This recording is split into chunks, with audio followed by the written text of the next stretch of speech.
India रंगों से भरा देश, पुरानी परंपराएं और अलग अलग संस्कृतियां अपने दिल में इतिहास और आध्यात्मिकता का खजाना रखता है।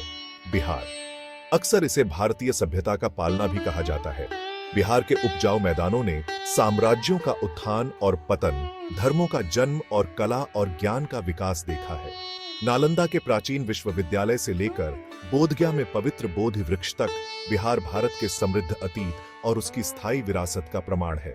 प्राचीन नदियों और हरी भरी जगहों वाली ये जगह, जहां बौद्ध धर्म की जड़ें हैं, जहां मौर्य और गुप्त जैसे साम्राज्य सत्ता में आए और जहां एक समृद्ध सांस्कृतिक परंपरा अपना जादू बिखेरती रहती है। बिहार का ऐतिहासिक महत्व इसके प्राचीन शहरों में स्पष्ट है। हर शहर गौरवशाली अतीत की कहानियां कहता है। राज्य की सांस्कृतिक विरासत भी उतनी ही मनोरम है, जो इसके जीवंत त्योहारों, समृद्ध परंपराओं और गर्मजोशी भरे आतिथ्य में दिखाई देती है। बिहार की यात्रा भारत के हृदय की यात्रा है, एक ऐसा अनुभव जो आत्मा पर एक अमिट छाप छोड़ता है। ये खोज बिहार के दिल में जाती है, इसके ऐतिहासिक स्थलों के खजाने को उजागर करती है, इसके आध्यात्मिक केंद्रों की मिठास का अनुभव करती है और इसके विशिष्ट भोजन के स्वाद का आनंद लेती है। हमारे साथ समय और परंपरा की यात्रा में शामिल हो, बिहार के सार की खोज करें। बोधगया बिहार का एक छोटा सा शहर बौद्ध दुनिया में बहुत महत्व रखता है। यहीं पर पवित्र बोधि वृक्ष की छाया में सिद्धार्थ गौतम, वह राजकुमार जिसने सत्य की तलाश में अपने राज्य को त्याग दिया था, उन्हें ज्ञान प्राप्त हुआ और वे बुद्ध बन गए। इस महत्वपूर्ण घटना ने बोधगया को दुनिया भर के बौद्धों के लिए सबसे पवित्र तीर्थ स्थलों में से एक में बदल दिया। महाबोधि मंदिर परिसर यूनेस्को की विश्व धरोहर स्थल इस गहन घटना का प्रमाण है। यह भव्य मंदिर, जिसका विशाल शिखर आकाश की ओर जाता है, में ध्यान मुद्रा में बुद्ध की एक पवित्र मूर्ति है। मंदिर का शांत वातावरण, जो जटिल नक्काशी और रंगीन प्रार्थना झंडों से सजा है, चिंतन और प्रतिबिंब के लिए आमंत्रित करता है।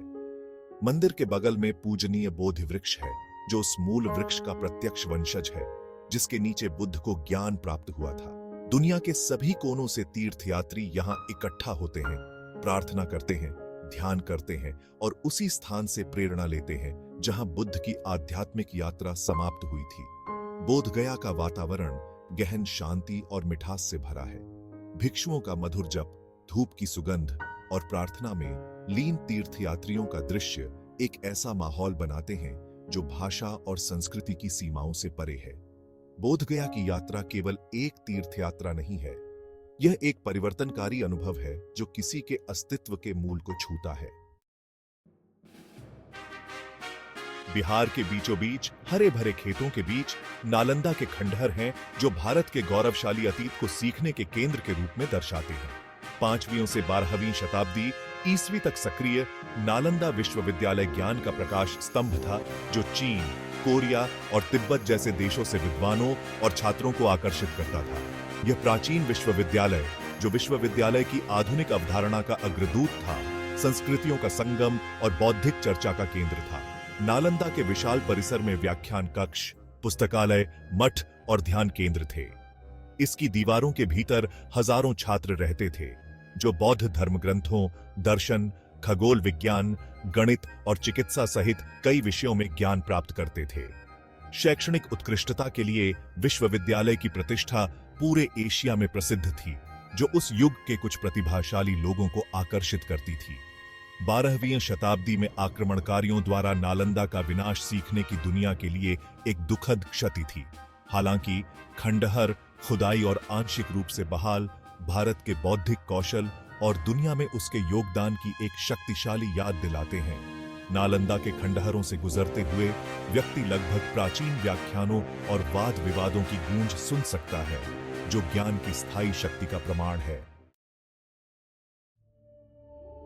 भाग 4, राजगीर, शांति और आध्यात्मिकता का प्राचीन शहर। सुरम्य पहाड़ियों और गर्म झरनों के बीच बसा राजगीर इतिहास और आध्यात्मिकता से सराबोर शहर है।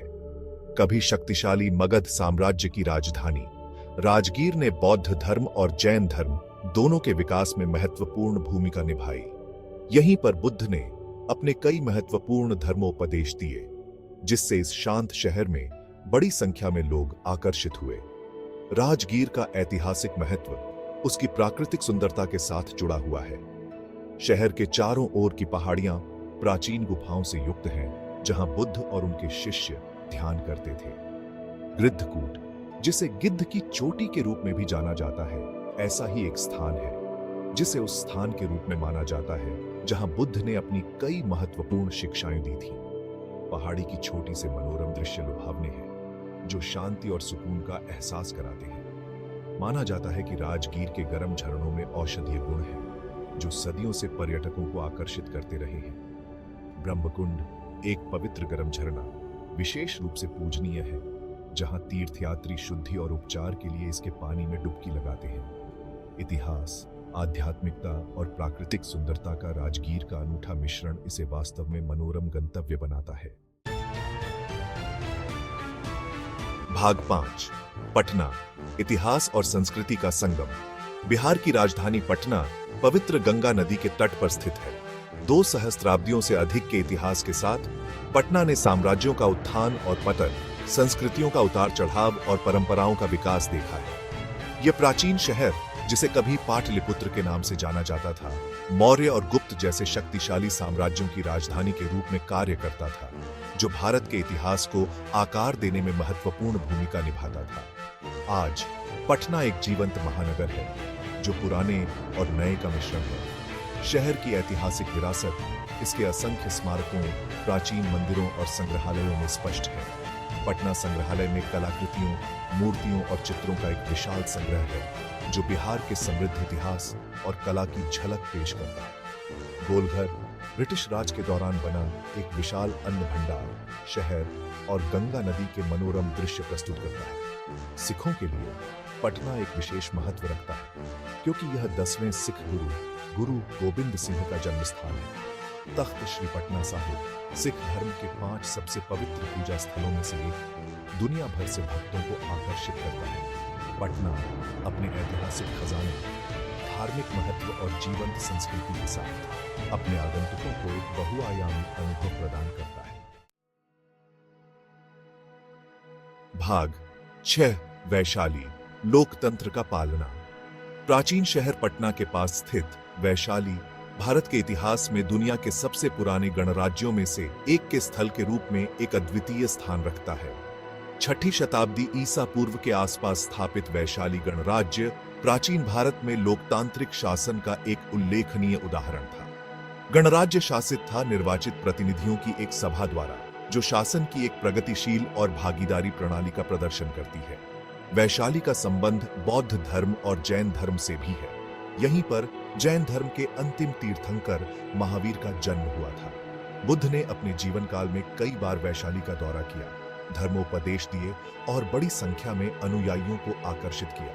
3री शताब्दी ईसा पूर्व में सम्राट अशोक द्वारा बनवाया गया अशोक स्तंभ बुद्ध की वैशाली यात्रा और उनकी शिक्षाओं की याद दिलाता है।